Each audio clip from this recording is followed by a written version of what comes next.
देखो, ये अगर मैं जो ड्रॉ किया है ये करप्शन नहीं है, ये मालेगांव कॉरपोरेशन के फाइनेंशियल हित और फायदे के लिए ड्रॉ किए। आज उनके पास पद है, आज उनके पास सत्ता है, आज वो एक बड़ी पॉलिटिकल पार्टी है, उनका लोगों पर इल्ज़ाम लगाना आसान है। राजधानी राजधानी आवाम पर उनका यकीन कर लेना भी हम समझ सकते, लेकिन यहाँ पर आप लोग हमारे काम करने की नीयत को समझो। हमने एक साफ सुथरी नीयत के तहत कॉरपोरेशन को माली फ़ायदा हो, इसके तहत ये डिसीज़न लिया है कि आने वाले वक्तों में कम खर्च में कॉरपोरेशन का ज़्यादा कचरा उठे। कि पढ़े लिखे लोग कॉरपोरेशन का गलत फ़ायदा उठा रहे हैं और आर्थिक नुकसान कर रहे हैं, तो इस पर आप अपनी क्या बात रखेंगे? तो शेख रशीद साहब ने जो बात कही कि पढ़े लिखे लोग ये है कॉरपोरेशन का आर्थिक नुकसान कर रहे हैं, सबसे पहले तो मैं पढ़ाई और इल्म पर ही बोलता हूँ कि जो जहालत है वो लाइलाज मर्ज़ है, यानी जहालत का कोई इलाज ही नहीं है। और बहुत सारे लोगों का, हमारे बड़े लोगों का ये बोलना है कि जाहिल मुर्दा होता है, यानी एक जाहिल की हैसियत जो है वो मुर्दे की है, यानी ना उसे हम कोई चीज़ समझा सकते हैं, ना कोई चीज़ सुना सकते हैं और ना कोई चीज़ बोल सकते हैं। और आज अगर हम जाहिल रहते तो हमारा हाल भी यही रहता था, ना हम कुछ चीज़ समझ सकते थे ना समझा सकते थे। तो अल्लाह का बेहद एहसान है कि अल्लाह ने हमको तालीम याफ्ता बनाया, हमने इल्म हासिल किया। रही बात कि मुझ पर ये इल्ज़ाम लगाया जा रहा है कि मैंने कॉरपोरेशन का नुकसान किया, तो आप अगर मेरे किए गए ठहराव के बारे में मालूमात लेंगे और उसको पढ़ेंगे और उसको समझेंगे, तो मैं दावे से कह सकता हूं कि आज से पहले मालेगांव महानगर पालिका का आर्थिक फ़ायदा इस संबंध में किसी ने नहीं किया। हमने आज का नहीं, आने वाले 10 सालों में कॉरपोरेशन की फाइनेंशियल कंडीशन को ध्यान में रखते हुए एक लाहे अमल के तहत ये ठहराव किया। ये वाटर ग्रेस के ताल्लुक से जो बात कही जा रही थी, वाटर ग्रेस को 10 साल का ठेका बढ़ाकर और 155 टन बढ़ाकर दिया गया, और ये 10 साल का जो ठेका है वो बढ़ाना नहीं चाहिए था। मैं इस ताल्लुक से ये कहता हूँ कि जब पहली मर्तबा वाटर ग्रेस को ये ठेका दिया गया था, उस वक्त ये सवाल पैदा हुआ था कि किस तरीके से 10 साल के लिए किसी कंपनी को ठेका दिया जा रहा है। उस वक्त की बरसरे इक़्तिदार आज की मेयर तायरा मैडम और इंतज़ामिया का ये कहना था कि अगर हम इसको ठेका 10 साल के लिए देंगे और इससे 10 साल तक हम काम लेंगे, ये आज के भाव में, आज के रेट में ये 10 साल तक काम करेगा। यानी अगर आगे डीज़ल महंगा होता है, गाड़ियों का मेंटेनेंस महंगा होता है, मज़दूरों की मजदूरी महंगी होती है, हर चीज़ महंगी होती है, तो भी हमें सस्ते रेट में कचरा उठाने वाली एक कंपनी मिलेगी। ये 10 सालों तक इसी कीमत पर कचरा उठाएगी। और अगर आज मैंने उसको 10 साल के लिए एक्सटेंड कर देने की बात कही या तजवीज़ पेश की है, तो मेरी नीयत भी यही है कि आने वाले 20 सालों तक हमें जो है 20 साल पुरानी कीमत में काम करने वाली एक एजेंसी मिलेगी। 155 टन का जो ठहराव के बारे में वावेला मचाया जा रहा है, असलम अंसारी की स्टैंडिंग कमेटी में खुद 50 टन 60 टन का कचरा बढ़ा कर देने वाले यही कांग्रेस पार्टी थी और यही कांग्रेस पार्टी के ज़िम्मेदारान थे। जब ये वावेला क्यों नहीं मचाया गया? हमने जो 150 टन बढ़ाया है ये 0 आवर्स क्लीनिंग के लिए किया है। 0 आवर्स क्लीनिंग का मतलब ये होता है कि 24 घंटा जो है शहर में सफाई हो। आज ये होता है कि वाटर ग्रेस अपने 250 टन कचरा उठाती है और उसके बाद ये कहती है कि आगे का कचरा उठाने की मेरी जिम्मेदारी नहीं है। आगे के कचरे के उठाने के लिए कॉरपोरेशन ने इसी शेख रशीद साहब की अध्यक्षता में ही 53 गाड़ियाँ खरीदी और वो कचरा उठा रही है। आज उसका अगर तुम कैलकुलेशन करेंगे तो वो कचरा 1100 से 1200 रुपया पर टन पड़ता है, लेकिन उठता नहीं है। 53 गाड़ियों में से कई गाड़ियाँ ख़राब होकर पड़ी है। ये इतना बड़ा आर्थिक नुकसान कचरा उठाने के नाम पर किया गया है।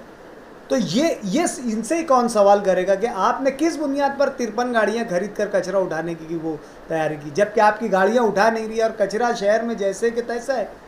तो हमने ये बोले थे कि 150 टन इसको बढ़ाकर कंपनी से एक एग्रीमेंट कर लो, 0 आवर्स कचरा, यानी 24 घंटे में जब भी आपको अगर कहीं कचरा दिखता है तो उसकी जो है जिम्मेदारी कंपनी पर आयद होगी, वाटर ग्रेस पर आयद होगी। वाटर ग्रेस जो है आज 250 टन उठाकर बच जाता है, अगर 150 टन उठा अपन ऐड कर देते 400 टन का उसको दे देते हैं, और कॉरपोरेशन जो उठा रही है 53 गाड़ियों के ज़रिए उसको बंद करके उसको भाड़े से अगर दे दे, और जो 53 गाड़ियों पे जो ड्राइवर है उनको कॉरपोरेशन के दूसरे काम में ले ले, तो ये सब हिसाब अगर कैलकुलेट करेंगे तो आज 650 रुपये में हमको पर टन कचरा उठाने का ठेका मिल रहा है। और प्लस इसके साथ साथ जो है मैं ये बताना चाहता हूँ कि हमारे जो है नासिक में आज 18 से 2000 के टन कचरा उठा रहे हैं, बाजू धुलिया में जो है 12 से 1300 रुपये, आज हमको 650 से 700 रुपये टन में कचरा आने वाले 13 सालों तक के उठाने के लिए कंपनी मिलेगी। इसके तहत और कचरा भी पूरा के पूरा उठेगा और किसी एक की जिम्मेदारी तय होगी। वाटर ग्रेस वाला बोलता है कि 250 टन के बाद कॉरपोरेशन की जिम्मेदारी है, कॉरपोरेशन वाले बोलते हैं ये 250 टन में वाटर ग्रेस की जिम्मेदारी है। अरे किसी एक को तो हमको जिम्मेदार तय करना पड़ेगा ना शहर में कचरा उठाने के लिए। इसके तहत हमने ये किए है, तो इसमें ये बता रहे हैं कि ये इसमें हमने कोई करप्शन किए, हमने जो है वो बोगस ट्रॉ किए। बोगस ट्रॉ तो उसको बोलते हैं जिसमें लेबर के लिए ठेके की अटी शर्ती तय करना। अभी तायरा मैडम की अध्यक्षता में एक ऐसा लेबर ठेके को मंजूरी दी गई है कि जिसमें किमान वेतन से ज़्यादा लेबर प्रोवाइड किया जाए, यानी आज हमको मानधन पे लेबर 7,000 में मिल जाते और ये टेंडर के ज़रिए 30,000 में लेंगे, यानी एक लेबर को अगर 30,000 रुपया माहाना अगर खर्च दिया जाता है तो 3 करोड़ रुपये के करीब या 30 करोड़ रुपये के करीब 30,000 से 10 लेबर का जो होता है 3 लाख, 100 लेबर का 30 लाख और 1000 लेबर का 3 करोड़ रुपया, तो 3 करोड़ रुपया माहाना हमको जो है देना पड़ेगा, जबकि 4 करोड़ रुपये में साल भर में हमको लेबर यहाँ पर मानधन पे मिल जाते, लेकिन 3 करोड़ रुपया महीने में हमको 500 लेबर मिलेंगे। तो ये एक इतना बड़ा करप्शन महासभा के ज़रिए किया जाने वाला है, इसको हाईलाइट नहीं करते, इसको नहीं बताते। साल भर में कॉरपोरेशन का कम से कम 120 करोड़ रुपया खर्चा होगा, हमारी आमदनी 120 करोड़ रुपया है और हम जो है 1000 लेबर में ही हमारी पूरी आमदनी दे देने का एक ऐसा ठेका निकालने की तैयारी में है, और उसको शेख रशीद साहब ने, तायरा मैडम ने जनरल बोर्ड में मंजूर करके दिए। हम यहाँ पर किस तरीके से पैसा बचे उसकी एक्सरसाइज कर रहे हैं, और ये गटर निकालने और कचरा निकालने के नाम पर साल भर में 150 करोड़ रुपया खर्चा करने की तैयारी कर रहे हैं। देखिए आज उनके पास पद है, आज उनके पास सत्ता है, आज वो एक बड़ी पॉलिटिकल पार्टी है, उनका लोगों पर इल्ज़ाम लगाना आसान है, आवाम पर उनका यकीन कर लेना भी हम समझ सकते, लेकिन यहाँ पर आप लोग हमारे काम करने की नीयत को समझो। हमने एक साफ सुथरी नीयत के तहत कॉरपोरेशन को माली फ़ायदा हो, इसके तहत ये डिसीज़न लिया है कि आने वाले वक्तों में कम खर्च में कॉरपोरेशन का ज़्यादा कचरा उठे, ज़्यादा पैसा खर्च ना हो, और प्लस मानधन पर ही लोगों को लिया जाए। 30,000 के बजाय 7,000 से लोगों से गटर का कचरा निकलवाया जाए, ताकि हमारा पैसा बचे और एक साफ सुथरे सफाई का निज़ाम क्लियर हो। त्र्यंबक कासा जो आयुक्त है मालेगांव महानगर पालिका के, उनके साथ भी आपको जोड़ा गया है, क्या आप दोनों भी इसमें शामिल है करप्शन में?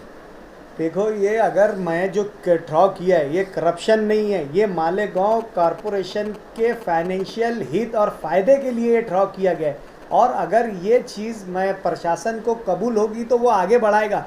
लेकिन आज आयुक्त साहब ने उस ड्रॉ को विखंडित करने के लिए, रद्द करने के लिए भेज दिया है, तो मैं अगर वो मुझसे मिले रहते थे या कोई बात रहती थी तो वो ड्रॉ विखंडित करने के लिए नहीं भेजते थे। और मैं तो ये चाहता हूँ कि हम दोनों मिलकर ये काम करें, प्रशासन को भी ये चीज़ समझे कि ये चीज़ फ़ायदे की है, इसको करना चाहिए। लेकिन इस तरीके का माहौल पैदा किया गया कि जो एक फ़ायदेमंद और सूदमंद ड्रॉ था उसको विखंडित करने के लिए भेज दिया गया, जिसका नुकसान आने वाले वक्तों में साफ दिखाई देगा। अगर हम वाटर ग्रेस को रद्द करते हैं और यही 450-500 टन का ठेका निकालेंगे तो कोई कंपनी 1000 से नीचे आकर काम नहीं करेगी। आज हम 650 से 700 रेट में काम करवाने की कोशिश कर रहे हैं, और ये जो है नई कंपनी लाकर 1000 रुपये टन से उठाएंगे और ये नया करप्शन करेंगे। जो लोगों ने 7 साल पहले वाटर ग्रेस को लाए थे उनका पूरा कोटा हो चुका है। जिस तरीके से उनको वाटर ग्रेस को निचोड़ना था निचोड़ लिए। अब ये नए यानी पुराने शिकारी अब नया जाल ला रहे। अब कोई और नई कंपनी लगाकर उनको जो है अपनी आगे की जो है वो ज़रूरियात को पूरा करेंगी।